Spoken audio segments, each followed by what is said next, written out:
Gems and jewels are pretty exciting. They represent a rare formation of specific minerals.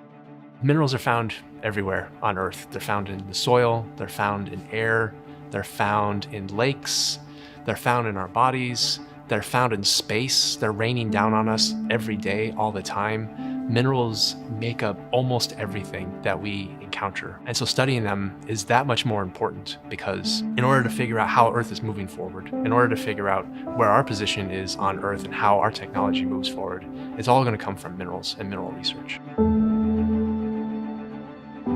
When I came to the museum and I had access to all these gemstones, I was completely blown away by what sorts of research we could do with them.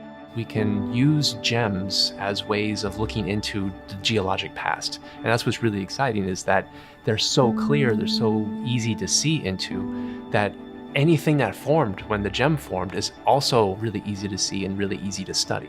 There's other things in that stone, like gases and liquids, that also tell us important information about how it formed or what we can use it for technology or environmental applications.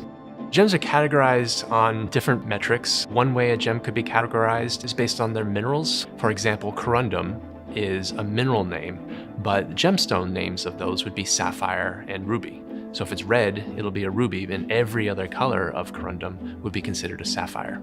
Different gemstones and different minerals grow in different ways. Is it formed in an inorganic process, or is it formed in a biological organic process? For example, a biological process would be a pearl. A pearl is a naturally occurring gem. It's beautiful as it is. It's polished by the mollusk that formed it, and therefore considered a gemstone. An example of an inorganic one would be diamonds and sapphires, rubies. Those are gemstones that are formed purely by geologic processes over many millions of years. Diamonds form deep in the earth, and then a volcanic eruption throws them onto the surface of the planet. And it only takes a few minutes for these diamonds to make their way to the surface. If it took longer than a few minutes, the diamonds would be redissolved back into the crust and we would never see them. Almost all diamonds on the surface of the earth are older than 1 billion years old. So they're a time capsule. Anything that happens to be preserved within that stone is also 1 billion years old.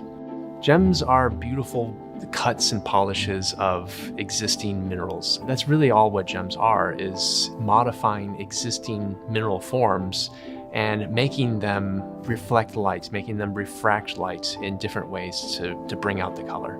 My name is Robert Prokop. I specialize in finding the treasure hunt of gems around the world. People collect gems because there's an amazing color in gems that we can't get in anything else. It's three-dimensional light. It's more than satisfying. It's finding that rare gem that I've never seen a color like this before, or a brilliance, or the size. That combination makes it rare.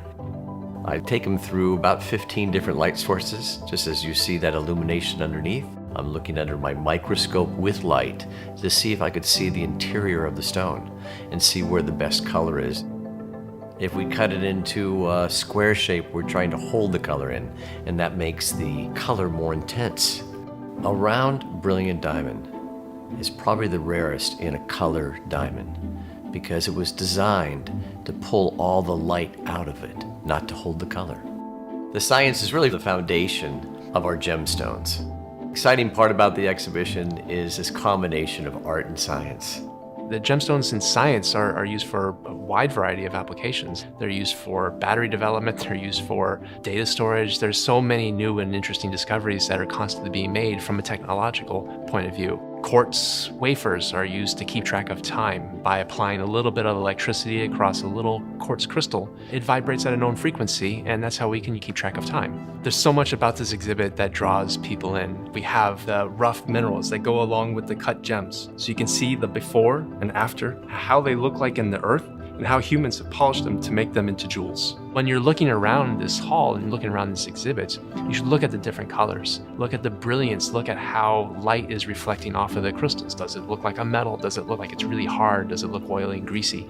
How these minerals grow differently, it directly reflects back onto the environment which they grew in. So some minerals grow under extreme pressures and temperatures, while other minerals grow at sub-zero freezing temperatures in space, in a vacuum. There's a lot of history in gemstones, there's a lot of geology, and there's so much interesting science.